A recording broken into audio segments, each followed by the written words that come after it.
everyone, welcome back to the channel. If you're new here, please do consider subscribing, and if you're returning, welcome back. And if you are interested in channel memberships, all the details are in the description box below.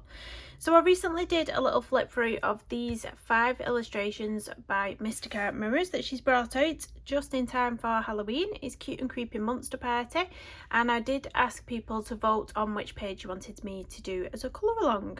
Now on that flip through of these pages, there was a tie between 2 pages, so I popped a little poll up quickly on my community tab this morning, and the page that won by 62% was this little girl. So I'm going to get started on her. It was a really fast poll just so I could get started this morning on this one. So I'm going to use the Derwent Light Fast pencils on this, and as I explained in that flip through of these pages, this is printed on toned blue paper. Now this is a new experience for me. I've never printed out a colouring page on this paper before, but I will just show you what it looks like.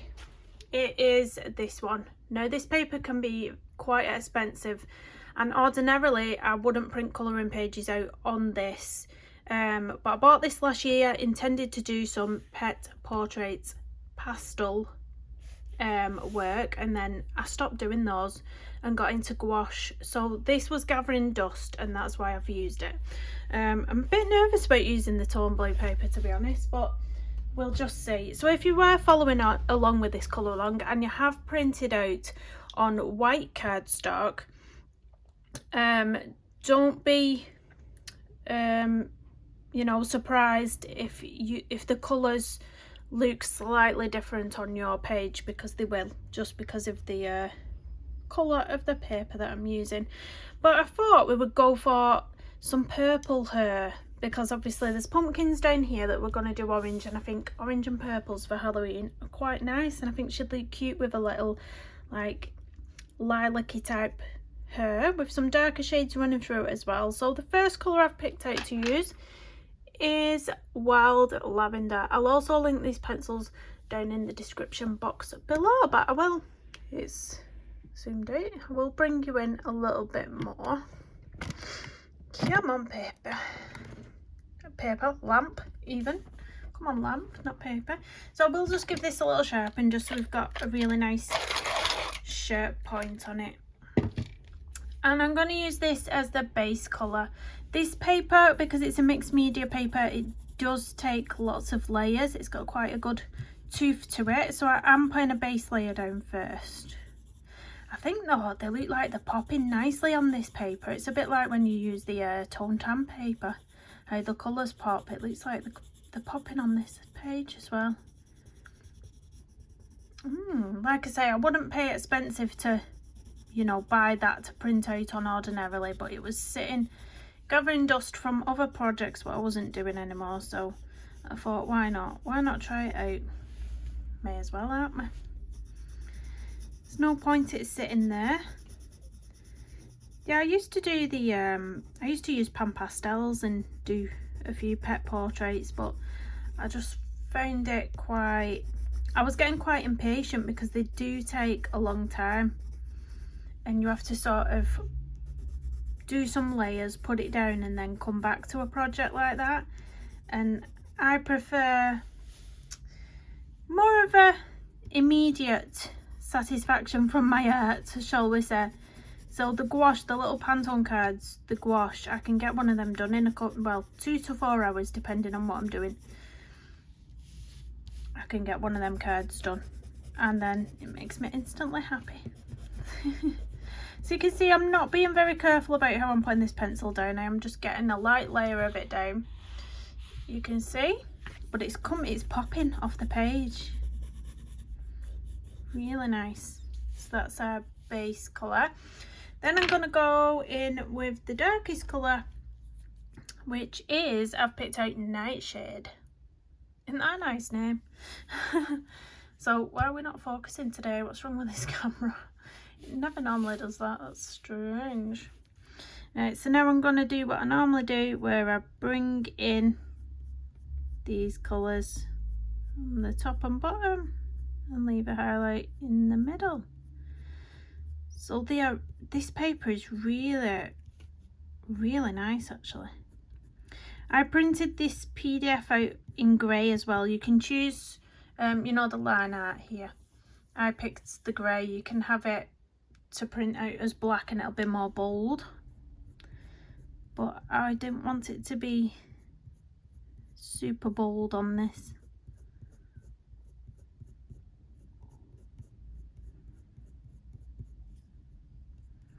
Let's just go over that line there, I think. The top. And then I'm gonna take this colour from the bottom as well.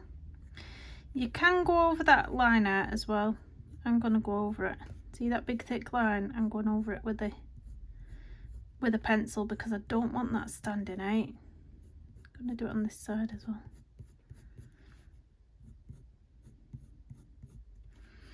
Okay.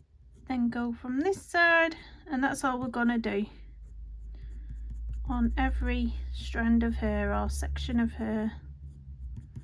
Now you can see how her eyelashes have come over her hair, but we have to do the hair first, colour the hair first, and then when we get round to doing the eyes we can bring those big flicks out with the black.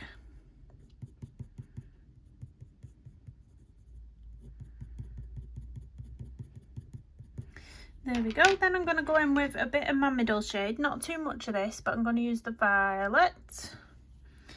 And I'm just going to bring in a couple of strokes of this coming into the centre, not much, just a couple of rogue strokes coming in like that. And then I'm going to go back in with the first colour we used, so back in with Wild Lavender to fill up that space in the centre. If you want the centre to be brighter, you could add some white in there as well. It's totally up to you, but I like to go in with the lightest colour I've used. And then any edges where you think, oh, it's sort of put this little coating over it, you can then go back in. So I like to either go back in with the darkest shade or the medium shade and just put some of them lines back through where you've burnished in the middle, and it just gets it looking all nice again. If you're a bit scared to go in with your darkest colour, use your middle tone pencil. But there. And that's all I'm going to do for it all. So let me just wipe off that dust. So again, starting with the darkest shade, Nightshade, we're going to go on to this section here.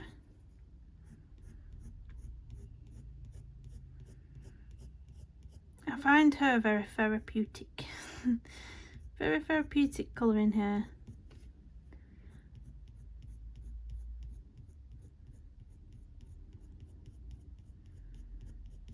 So I am trying to cover up that big black line at the top here. And again, I'm gonna follow this through, follow that line, big black line, get rid of that. And on the other side.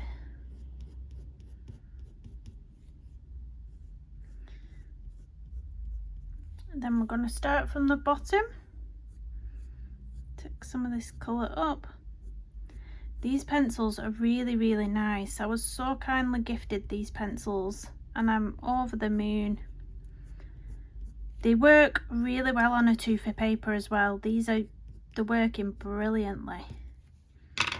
So now I'm going to go in with the violet to just build up on that colour.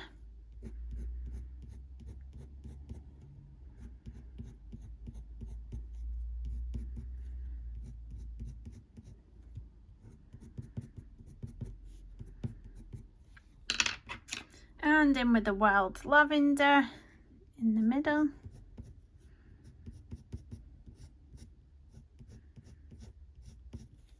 She's super cute, this girl, isn't she?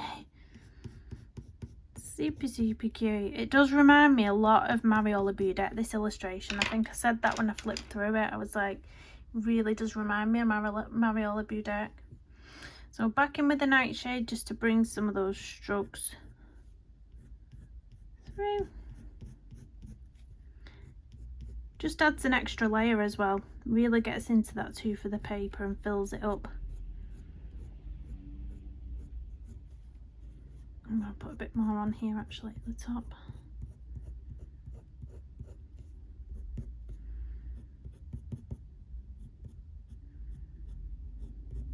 There we go. So the next one piece again, this is a teeny tiny piece, this one.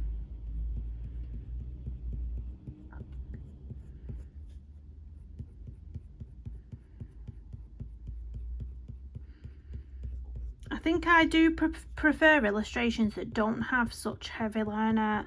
It's quite a thick line on these ones, I find, with MysticArt mirrors. It's quite a thick line, and that's what I'm trying to cover up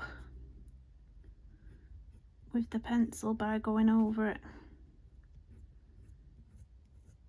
That's why I picked to print it out on grey, because it's easier to go over, especially if you've got lighter colours, if you're using lighter colours.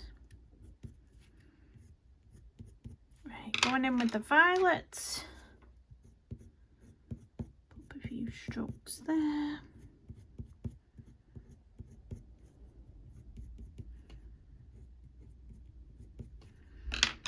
And the wild lavender in the centre. It's a gorgeous colour, that. Gorgeous colour. And then back in with the Nightshade to just drag a few of those lines through. And again, back to square one on the next. I'm going to do this big one here, I think. Let's do this big section. I have got 2 parcels due today, so if I quickly end the video for a second to run off. I've got my daughter's medicine being delivered by Royal Mail, and then I've got a Christmas present from Amazon being delivered that I've got to hide somewhere in my room till Christmas. That'll be fun. I think my 11-year-old, well, she'll be 11 this time, I think she's getting sus about Santa. My eldest daughter, who's 14, she said to me the other day, she said, "Mum," she said, "I think Amber knows Santa's not real." I said, "Why?" How do you know that?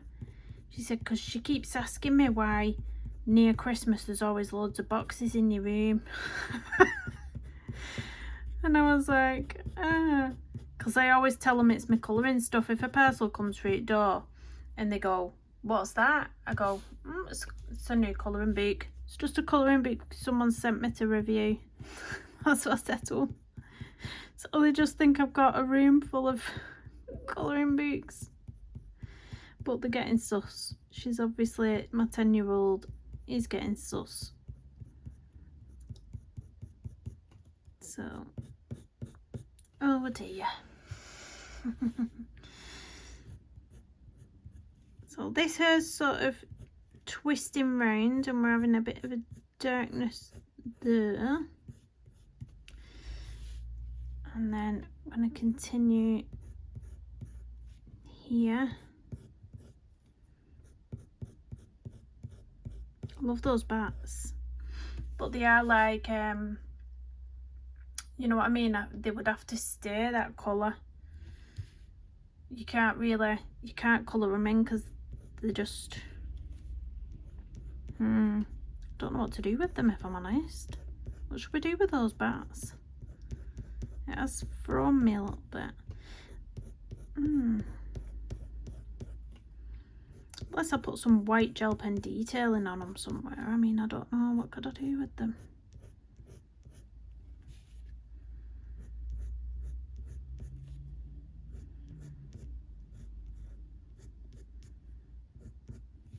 So I'm going all the way down all this hair before we start putting the next colour in.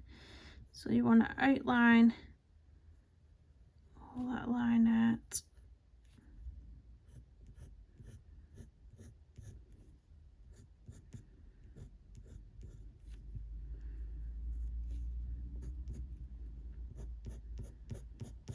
it's been on the news. Well, not the news. It's like a morning television morning show where they discuss different topics and stuff. Some of them are in the news, some of them are just low-key things about whinging. And there was one on this morning about residents who live in a cul-de-sac near a school, and how they've been the residents have been barricading the road so the parents can't park there to drop the kids off at school, and starting fights. And I'm just like, oh god. I can see it from both views, because obviously I have 5 kids. I have a nightmare dropping off and picking up for schools. But I'm always respectful. I do park in the street where residents live, because, you know, they don't own the road. It's not double yellowed, and we're allowed to park there by law.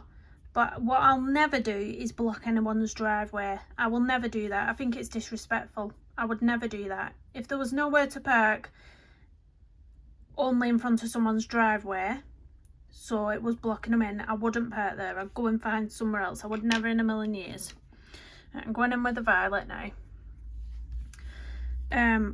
But there is, you know, there is them parents what will block people's driveways and park directly in front of the driveways, so they're blocking the residents in.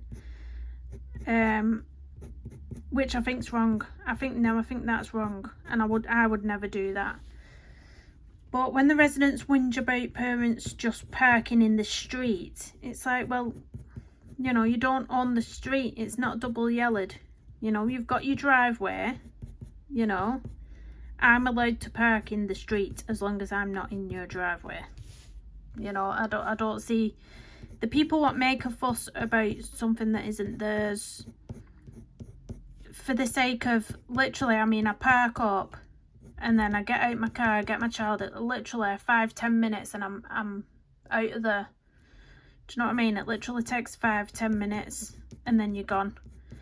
So on the news, these residents have been kicking up a massive fuss.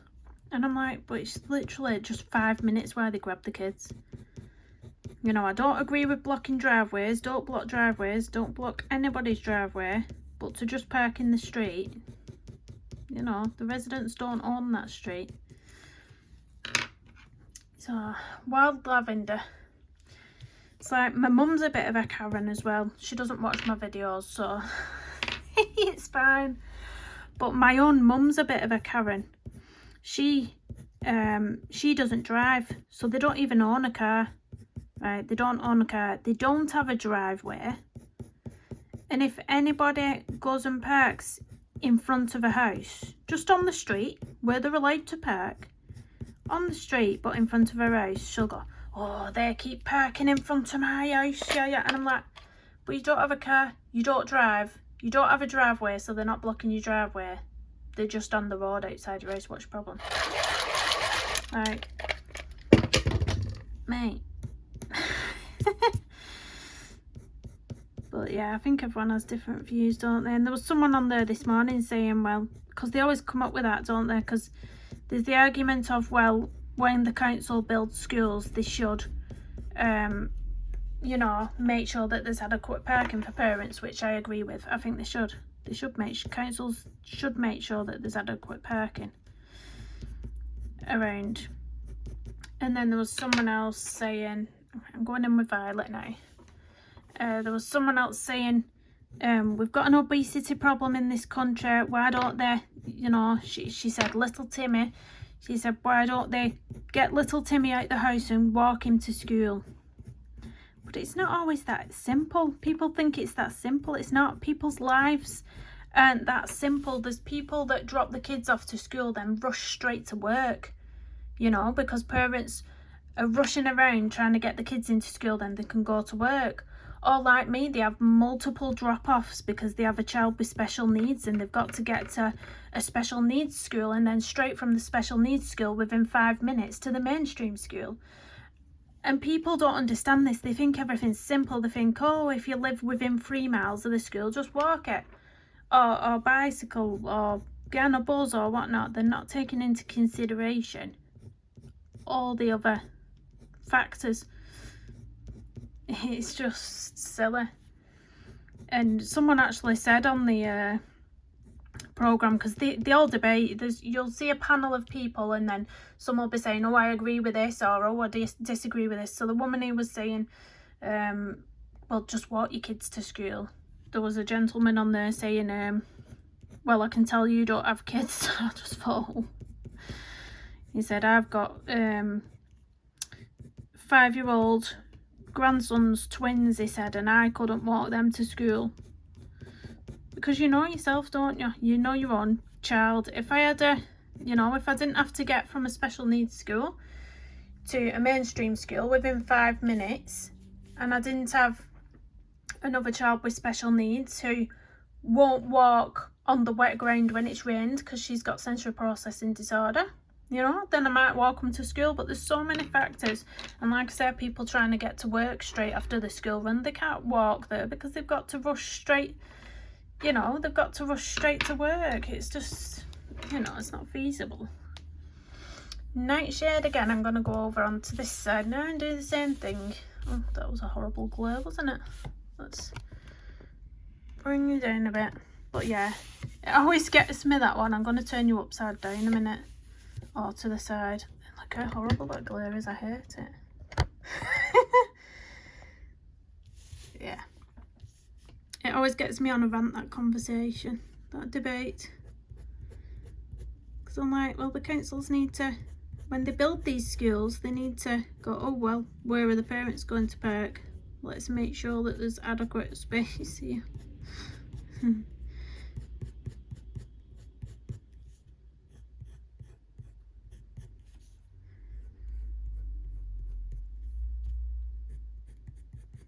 just going round all that heavy line out there.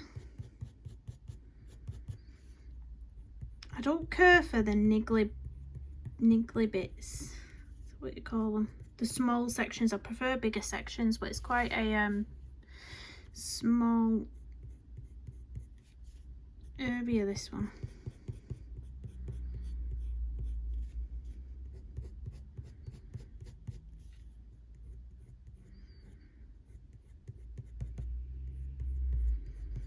I'm trying to follow the curve of that hair the best I can.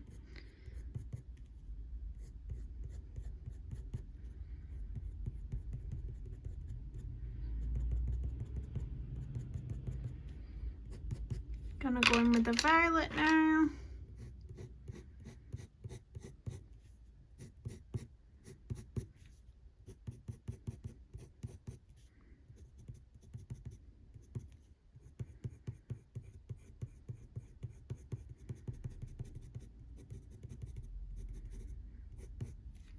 And wild lavender.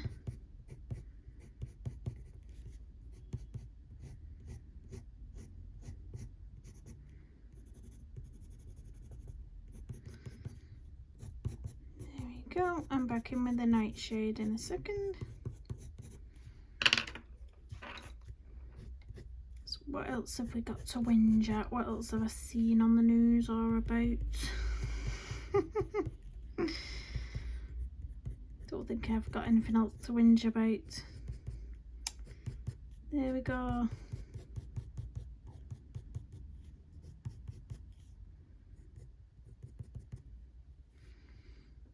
Next section, I'm going to turn you back the right way though. Don't like being upside down. Turn you that way. Oh, it's blurry though, isn't it? Bring you up. Going up. You'll have to excuse the glare. I can't get rid of it.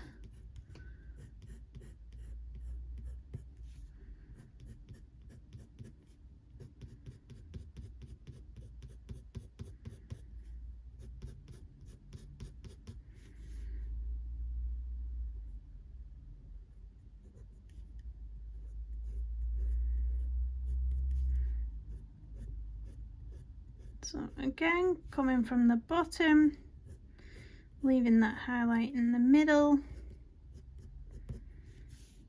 And we've got another little piece here. Just gonna kind of join it on. Do a little bit of darkness on the edge. There's lots of little pieces of her hair here now, which I don't like. I like the big chunky hair, the big Mariola hair. Got lots of big sections. I love that. Can you hear that alarm again? Oh, it's gone off straight away. Let's fill in that big thick line.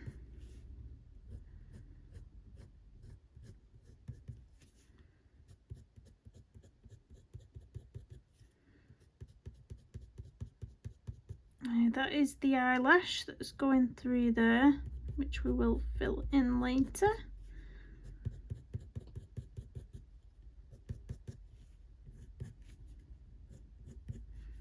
Right, we'll just do these 3 sections now with the violet.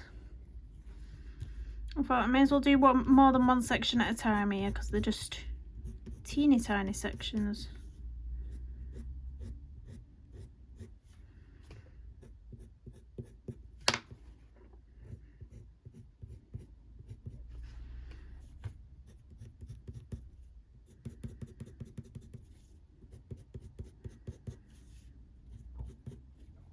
Back in with the wild lavender.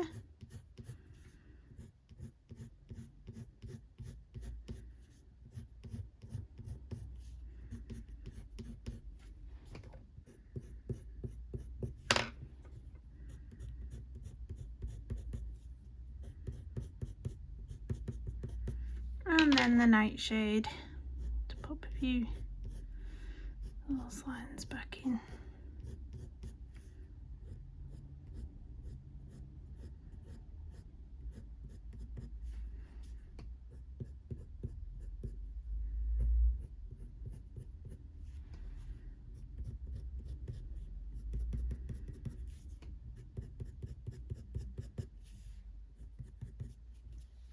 Right, keeping hold of this pencil, we're going to do these last 2 sections here. So these ones are bigger sections. I'm going to fill up all that thick line out there.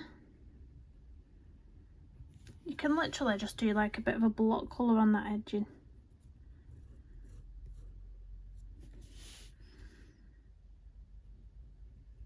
Just to get it all filled out.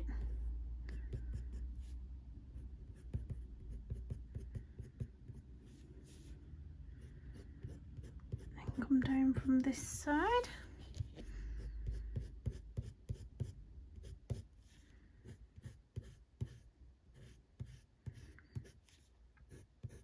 Oh, I must have watched Hocus Pocus about, gosh, I don't know how many times. My daughter really liked the second movie, and then I made her put the first one on because I said, come on, I said, let's put the first one on. The first one's Mummy's favourite. So I put the first one on and she really liked that. So we've had them on repeat. Had them on repeat. And then, after we watched the first movie, I saw the credits go up at the end of the movie. And I saw, it said Thackeray Binks. And I was like, I turned to my daughter and I said, did that just say Thackeray Binks? Thackeray.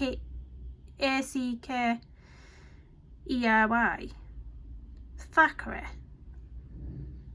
And she went, yeah, that's what it said. I said, hang on a minute. So I'm Googling it, and it is that the boy that gets turned into the cat is called Thackeray Binks, TH. I've always thought it was Zachary. I thought it was Zachary Binks. What the flip? I was just like, huh? I've only watched this movie about 200 times. It's my favourite all-time movie and I didn't even know that. I didn't even notice. So, come on, own up. Who else didn't notice and thought it was Zachary Binks, not Thackeray Binks? I've never even heard of the name Thackeray. It must be a really old-fashioned name or just a, you know, made-up one. I have never heard of that before. It even sounds like Zachary when she's shouting him, when the little girl Emily, his sister's shouting him at the end of the movie, and she's going, Zachary, Zachary Binks. I could swear she's saying Zachary. What is Zachary apparently? Honestly, I was so shocked. So shocked. I'm still shocked. I can't believe it. And I've turned Scottish now. I can't believe it. Let's get this section here. Bit of a block colour there. And there. And I'm going to give this pencil a little sharpen because we're getting a bit blunter on the end. I can't tell what this little girl's wearing as well. It's throwing me off a bit. It's like, I can't tell what it's supposed to be. This bit's a cape. This bit possibly might be the inside of the cape. I'm not quite sure. It ties at the top there, so that little circle there is skin, I want to say. This looks like a boob tube or a crop top, and then it looks like she's got some sort of these shorts on with some sort of under knickers. It looks like a lot to try and pick apart. And then these sort of booties, or are they socks and booties? I have no idea, guys. When we get to colouring that bit, you're gonna have to help me out. Oh, you're gonna have to help me out with it. And because I'm just looking at it thinking, whoa, my brain will not process all that. Right, let's get this colour down. So this hair is sort of sweeping behind that bat. So just to pull it from about here. I think I'd have actually preferred it if those bats were left, if they weren't blacked out like that. So I'm really not sure what to do with them.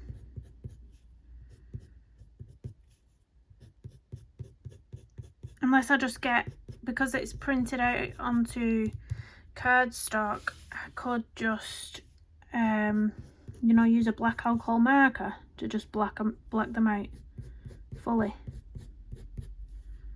That's an option.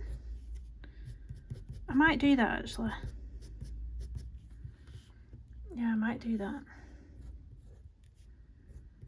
Right, let's get this edge out here.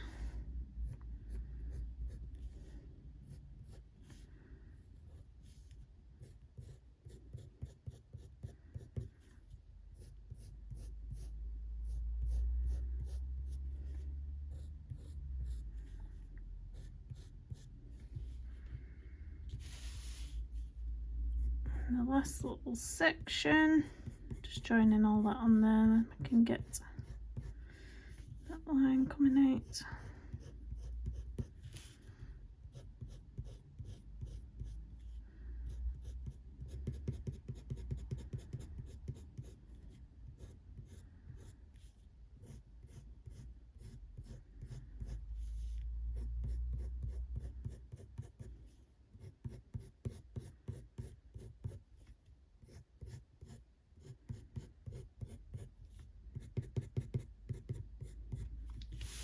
There we go. Let's go in with the violet now and add a few strokes of violet.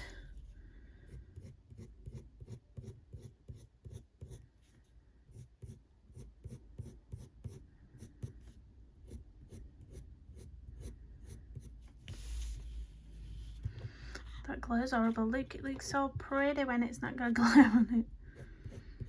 It's my pet hate. But if I turn the lamp off, it's really dull in here. That's because of the lovely rain outside.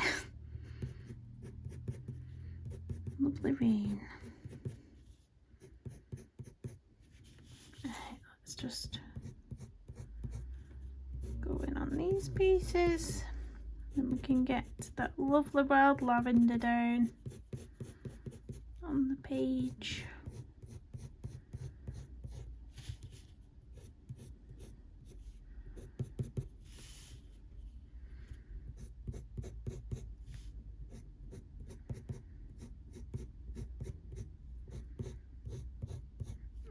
go. So wild lavender.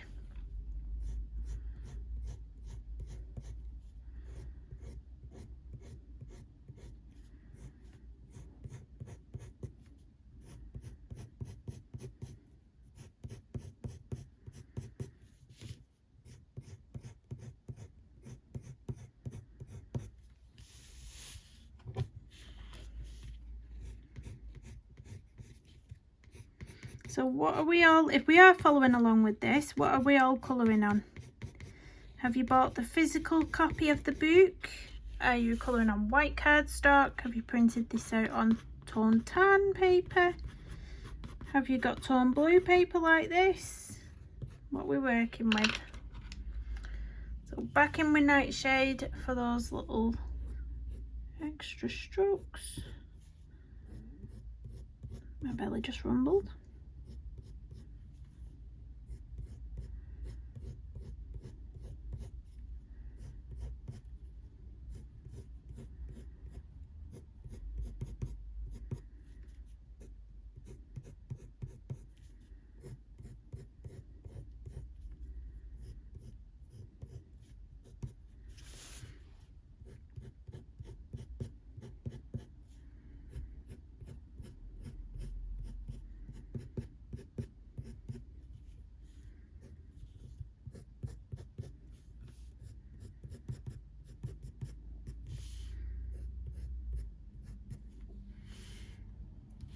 There we go. That is the hair done. So you can see all the hair there. Done and dusted. What should we do next? Let me pull it up a little bit so we can see the picture properly. What should we do next? Should we do a pumpkin? I reckon we should do a pumpkin next. Yeah, let's pull out some oranges. Let's see what we've got. So these are the shades I'm working with. So we've got some brighter oranges up here, and then we've got our sort of darker tones, what will be good for the shadows down here. We can even use some of that browny colour, maybe. So I might go in, or anything darker. Is there anything darker what we could use? No, I don't want to go that dark. So that dark orange is nice as well. Dark orange. So we'll use Sienna for the darkest shadow, if I can find it. Let me find the Sienna. Where are you, Sienna? There we go. Right, Sienna. Stay. Then I'm going to go for some of these nice colours up here. So I think I'm going to go for Apricot and Amber Gold. And then is Flame too orange, or should we be looking at a sandstone for a pumpkin? I might go for the Flame, you know, just to make it quite vibrant. Let's try and find that pencil. I don't know where it's gone. Have I got two sandstones there? I think I might have. Have I got two burnt siennas as well? Is that burnt? Oh no, that's sienna. That's burnt sienna. Oh, I might use burnt sienna instead. Burnt sienna's more orangey, isn't it? Alright, I'm going to go for burnt sienna instead for the darkest colour. See how indecisive I am on murder, aren't I? So burnt sienna, flame, and should we get an apricot or an amber gold out? I'll pull them both out and I'll have a look. We'll have a play around with these pencils. I'm just going to sharpen the flame because it looks a little bit dulled down. So I'm going to use this first, amber gold. We're going to use amber gold to just base all the pumpkin.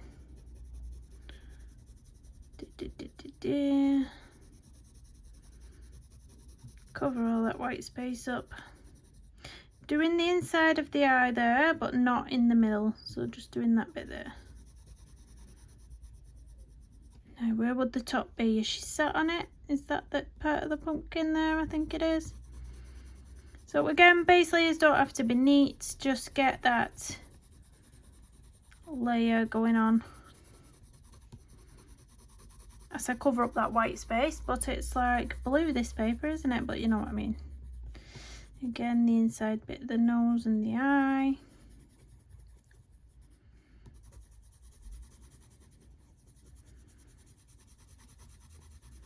So on this page it's quite illustrated and animated, so I'm not going for a realistic pumpkin here. We're just going for, you know, an animated cartoony looking pumpkin. So inside there, maybe that bit there.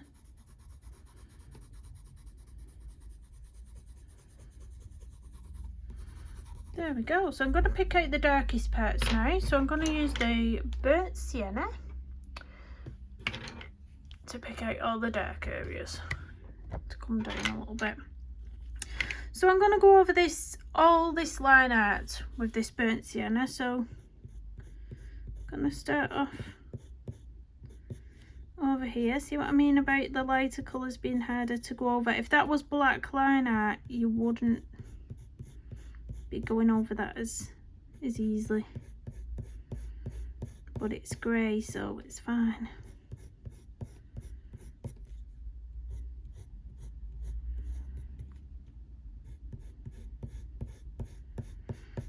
The little dots that are around here, I will probably do something with a gel pen right at the end once everything's coloured, so I'm just going to ignore them for now and just colour over them as if I'm colouring the pumpkin.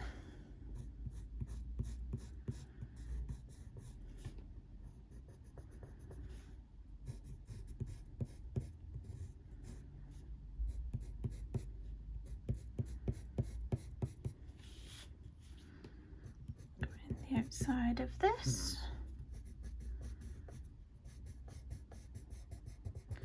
now looking at the colour that this is going down as, I am going to get that, because this was the burnt sienna, wasn't it? I'm going to get the regular sienna back out, because I do feel like I need something a bit darker at the bottom of this somewhere. Where is that colour gone now? Where have I put it?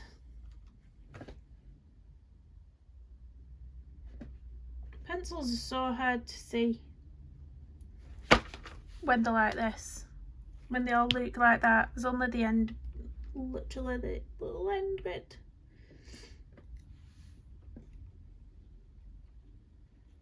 Where is it gone? Oh, that's why I have turned it upside down, that's why I couldn't see it. Yeah, the regular sienna's there. I'm going to use that in a minute. I do apologise.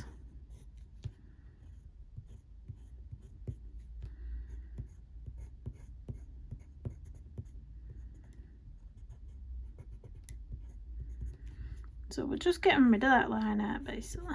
Just covering it up. Covering it up with our oranges.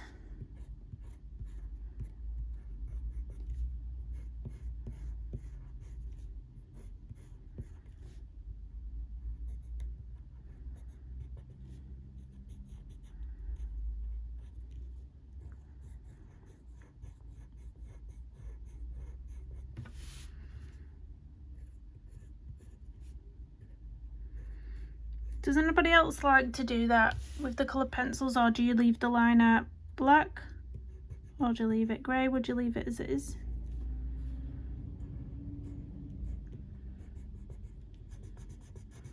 I just think it looks better when you do this.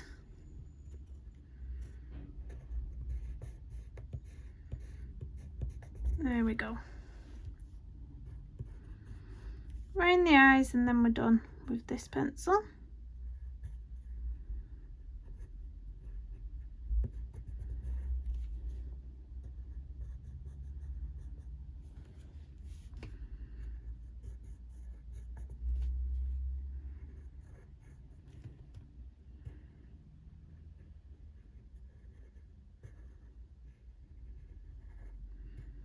Now I probably will as well, because I just like doing it at the minute.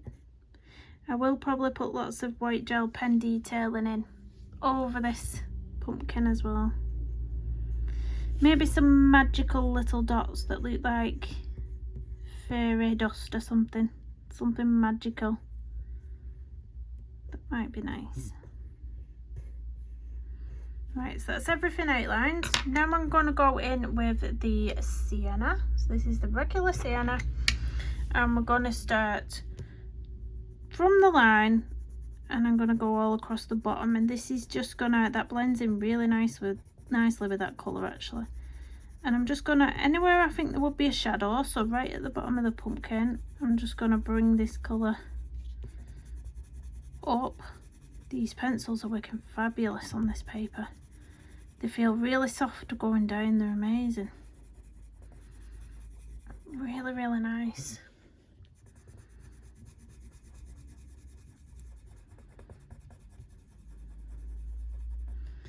So just pulling this colour up, small circular motions, sort of medium pressure here. I'll get right into that corner. It would be quite a good shadow down there.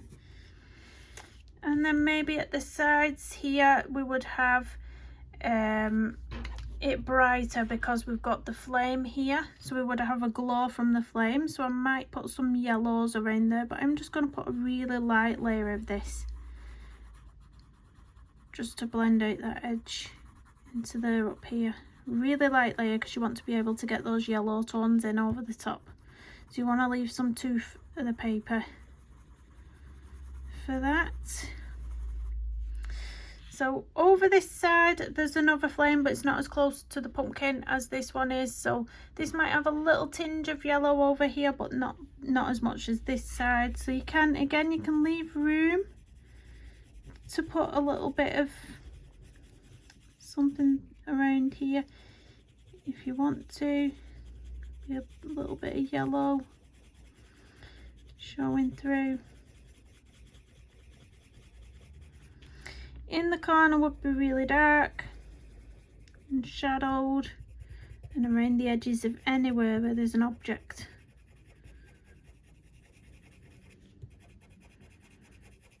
So around the edges of there, and then pulling up into a really, really light pressure. The eyes I'm going to have, let's try and get that glare off. The eyes I'm going to have quite dark in here. I'm even going to bring in an even darker colour as well at the end into these eyes and nose. So going darker in the corners and then leaving it a bit lighter towards the centre here. You can see I've left some space out. Same there. And then she's sat on this part of the pumpkin, so we're going to have a shadow up there as well. So starting off over here, really hard pressure, almost like a block colour up here underneath, and then bringing it into medium pressure, and then lighter pressure as we get further down. So that's what we're doing at the moment. Don't forget to get into that bit there. Like I said, the light fast pencils, they don't really like you going in on full pressure. They don't, they're a layering pencil, but I do just sometimes just go in with a full on pressure straight away because sometimes I just want to. I want to be quick about things sometimes. Like I say, I'm impatient. I like instant gratification for things that I'm colouring. Anybody else like that? And there's people that can spend hours and hours and hours perfecting a page, but that isn't really me. It isn't really me. Now just around the edges of some of these lines, I'm just gonna sort of almost blur the edges out a bit. Just pull a bit of that colour out and round using small circular motions, and this will make it easier for any colour we put down next to be blended into it. I'm going to go into these dark bits of the mouth, leaving it a bit lighter in the middle, under there. Again, let's pull this colour up a little bit. Small circular motions, light pressure, just to really pull the colour through. And you can see it starting slowly to come together, can't you? Slowly, slowly. Now let's just pop some around here.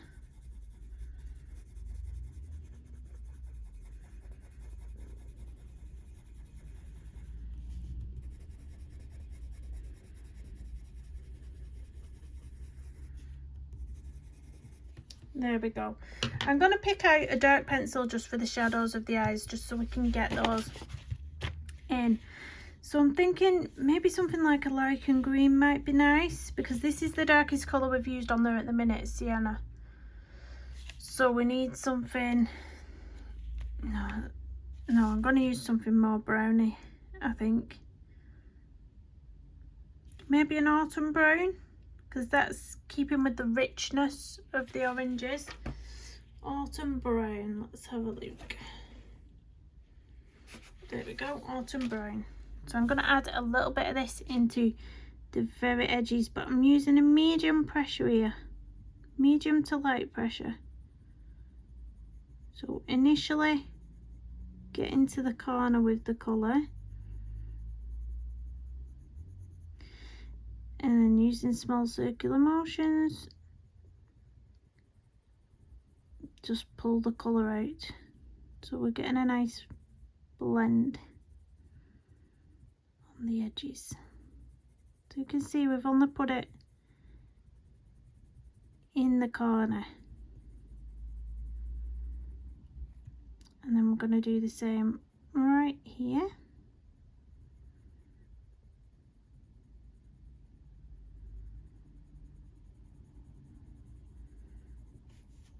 Again, blending it out carefully.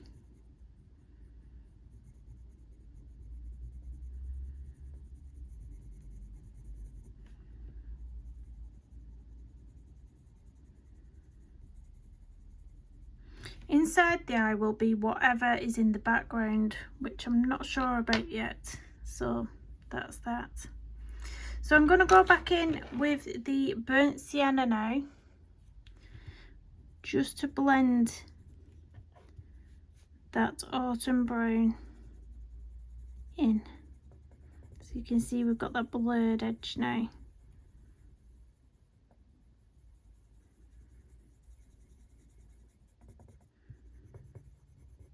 And again over this side.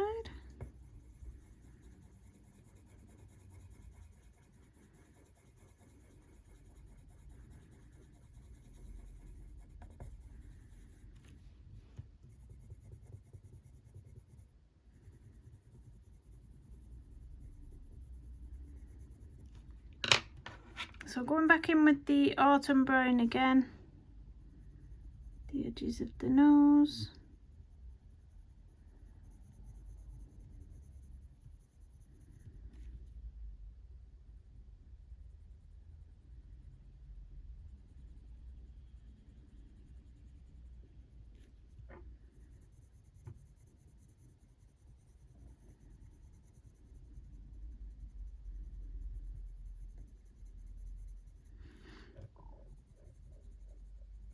And then using burnt sienna to blend it.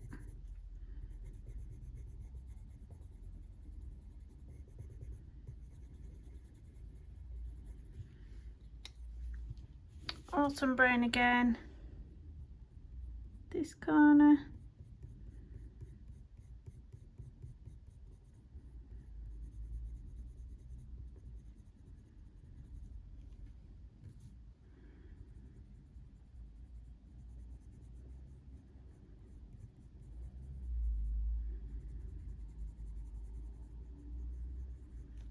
And the top corner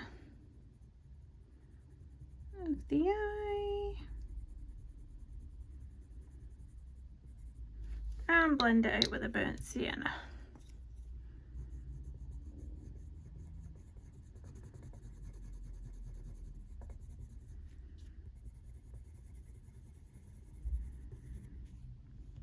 There we go. I might add a little bit more to the corner of the nose there,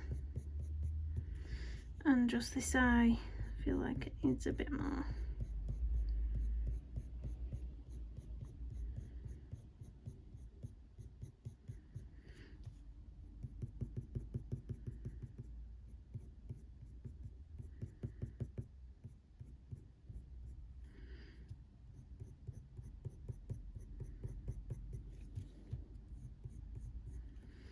There we go. Now I'm going to go in around the mouth. So autumn brown again.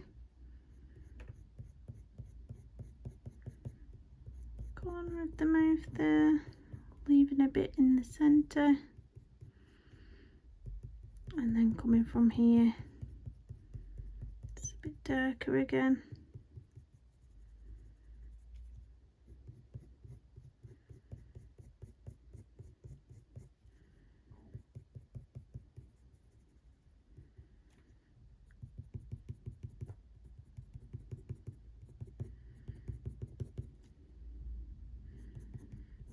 So you can see this is helping to really define those features.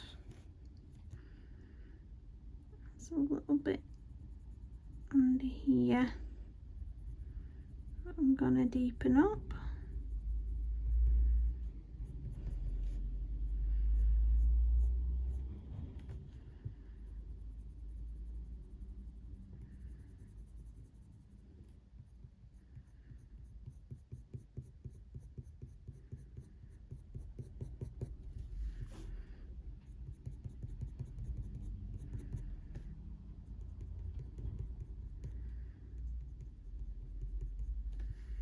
And then using the burnt sienna just to blend out anywhere you might want to blend out.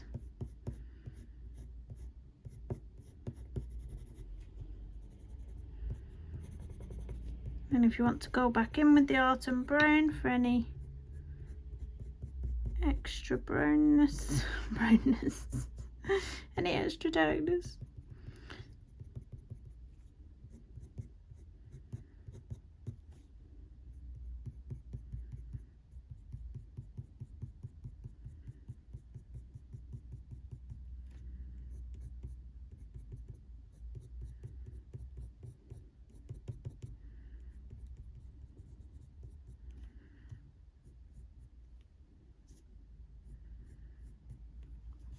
Now I'm just gonna go over some of these lines, only some of them a little bit with this autumn brown, just to feel like they need defining a little bit more, but be really gentle with it.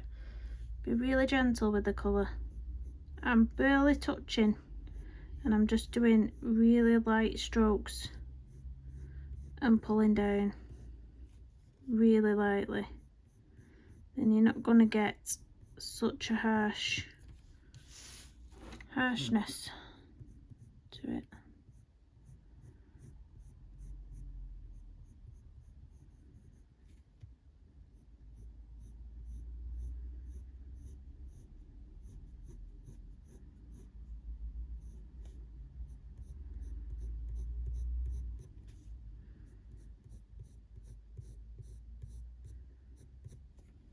There we go. It's looking like it's coming together. I am a slow colourist though. You'll see some people, they'll get like half the page done in an hour, but me, I'm lucky to get one element done on the page.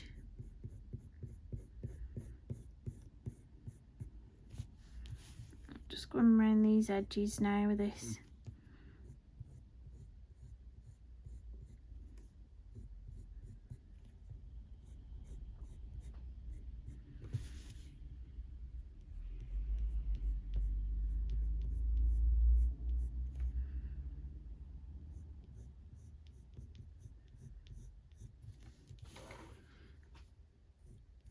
See, this autumn brown is a lot better for all them lines. It's really making them stand out.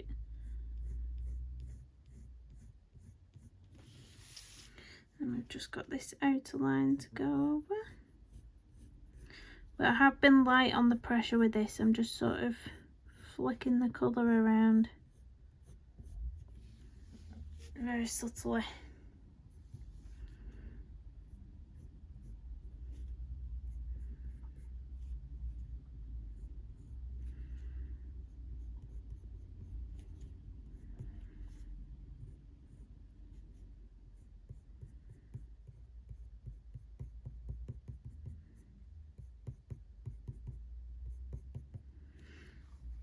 There we go.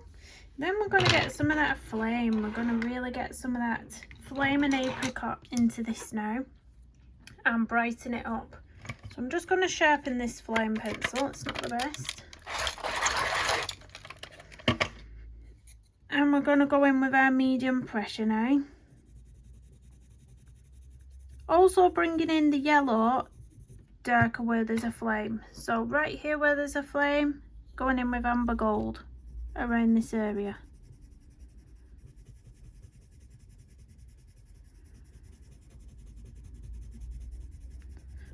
Blow away the pencil dust, going back to our flame pencil now to add that back in.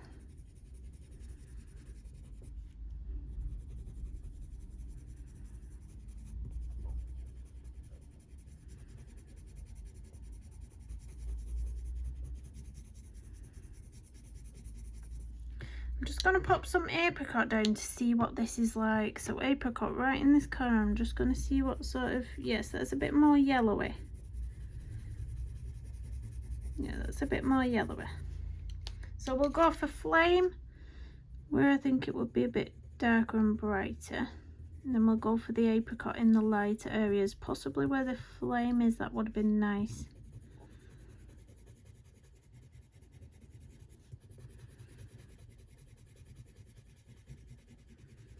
Oh, you don't want to be doing that. Let me sort that out.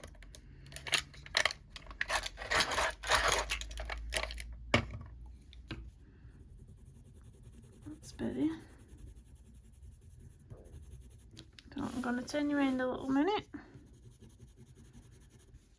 Get all under this little girly here with this colour.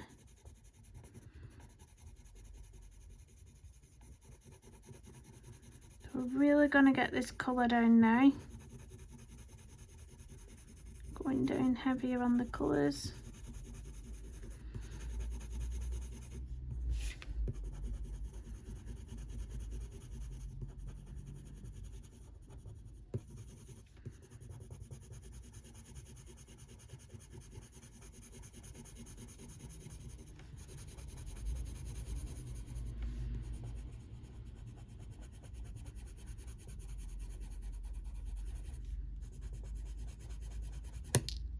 Oh my gosh, why does that keep doing that? Maybe I'm being a bit heavy-handed. I am going in with a hard pressure here. Well, medium to hard. Not the hardest pressure. In the wheels. That's left a bit of a mark that I might have to get rid of with the eraser.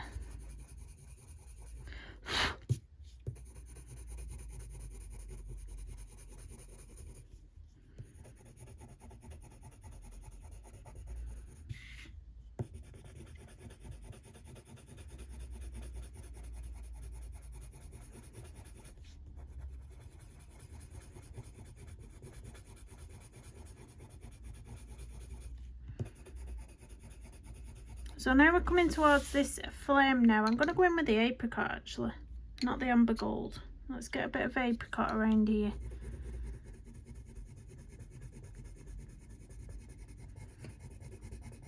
Bit of apricot there, and then right here we'll put the amber gold.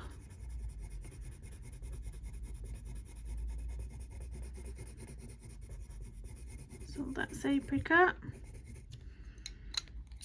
Pop the amber gold right next to the flame.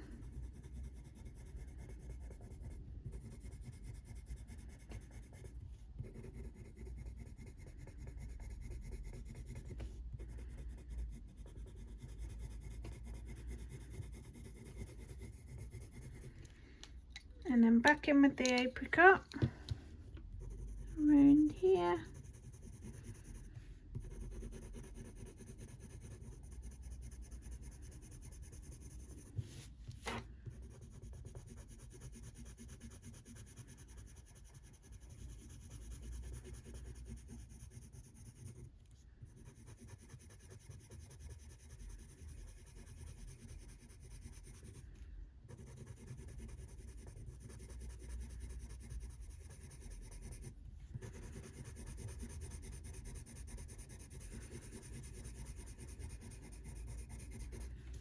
Now I'm going to erase that line because it is, look at that glare, horrible.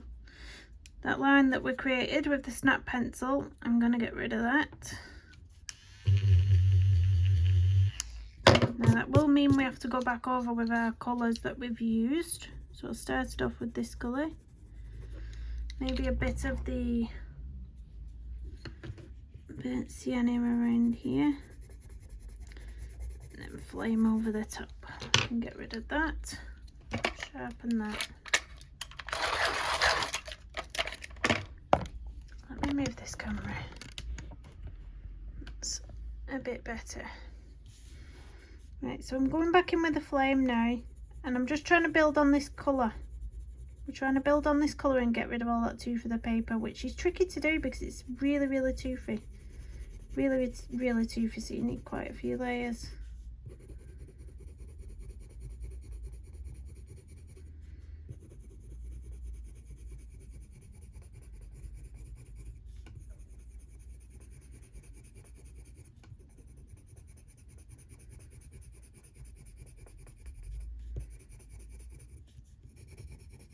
Some more on the top.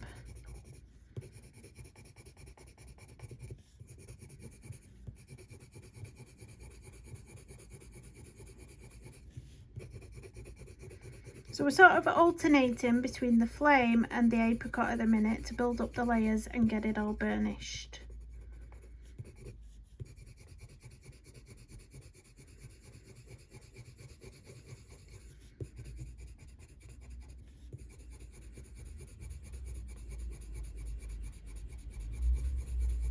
So I will switch back to apricot now.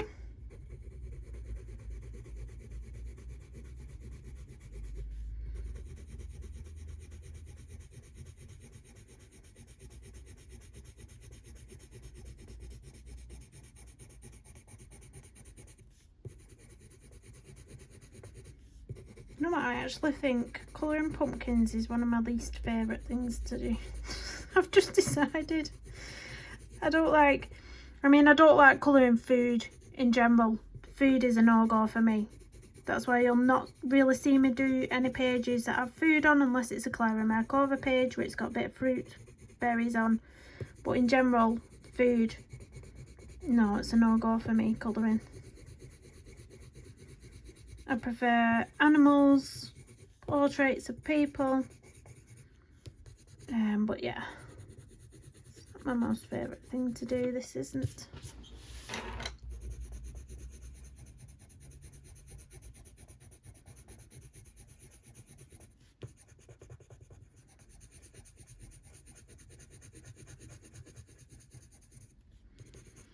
Right, so that's coloured now, and I am going to go back in with the sienna and just go back into some of the corners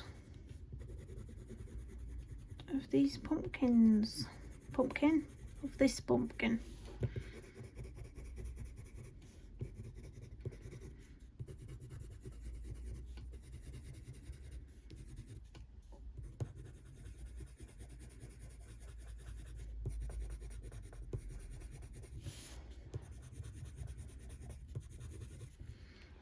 Going in with autumn brown. This is probably our last colour now.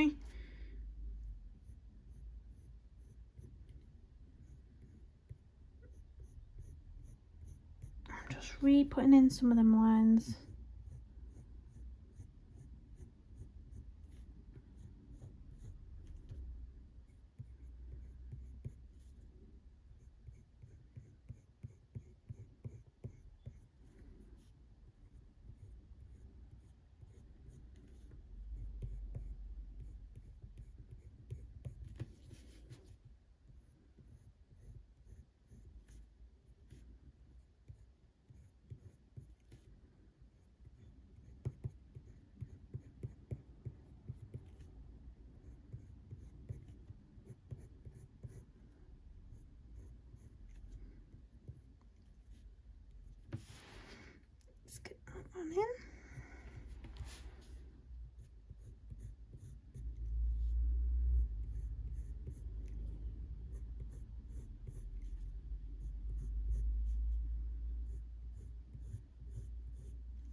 It makes him look a bit scary, doesn't it? Looks like he's got an angry eyebrow there now.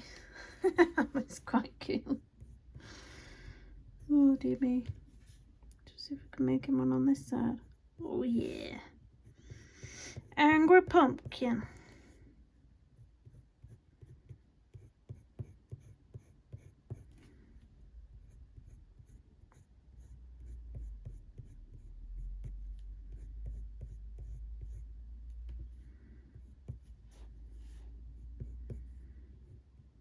I think we've gone over the hour mark, and I'm hoping this will let me export it, because I do have problems when I try to upload more than an hour's footage. It scares me. Yeah, I'm being the serial fusser now. I'm just fussing around, but you can just try and get those shadows a bit darker. So I feel like there's not quite enough definition over here.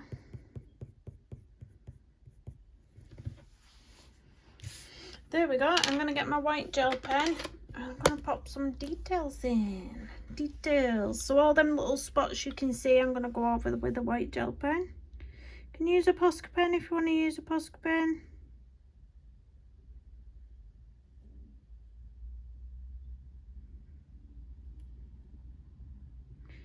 You can use some full circles and then some circles that you're just outlining. Totally up to you. And then I'm going to add my own in a minute as well. I'm going to add some like fairy dust, I think.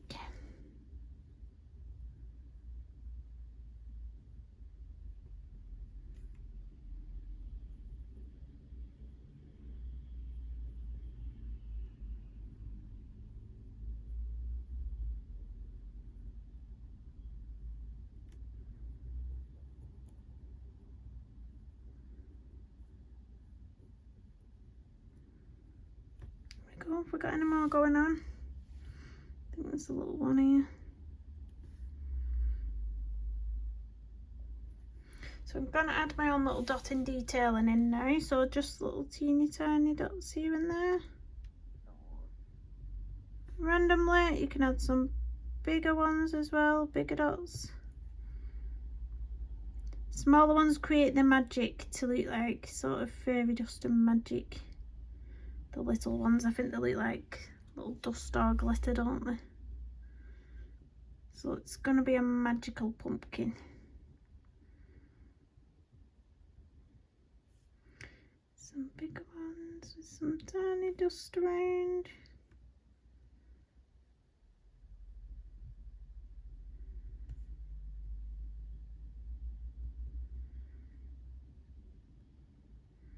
The more random the better, I think, with something like this. Maybe a bit more showing where the candle is. It's a bit of a light and glow and magic.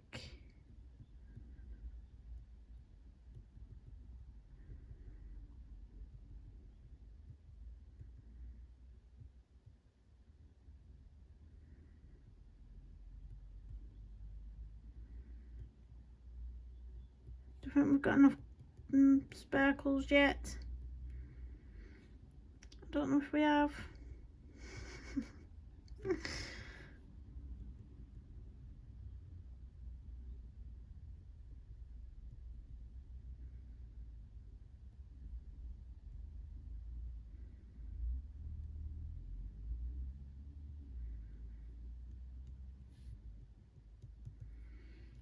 There we go. Should we leave it at that?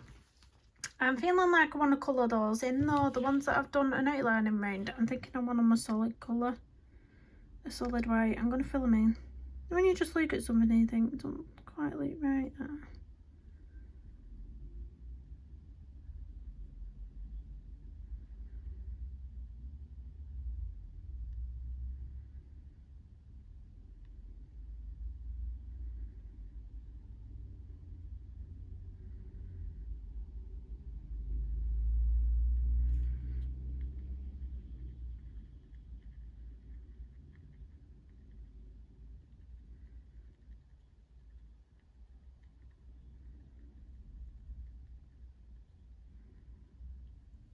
Yep, that's better. Pop a big one there as well. That's better. So there's our little page so far. I don't know what to put on there. Let's zoom you up. Hopefully that's far enough up. Get that horrid glare off. So that's our page so far. So I know not spectacular at the moment, but this is how I tackle a page. So I work really slowly, guys. I do, and I do it bit by bit. So that's the hair done and one of the pumpkins. The second pumpkin will probably do it a slightly different colour. I might do it more yellowy or maybe bring a bit of green in it. But so it stands out from this one. So that is going to be a bit different. And then we'll do the candles, I think. I really want to do the candles. Yeah. So that's it so far. Thank you for watching. Please do hit the thumbs up, subscribe if you're new, and I'll see you in the next one. Bye everyone.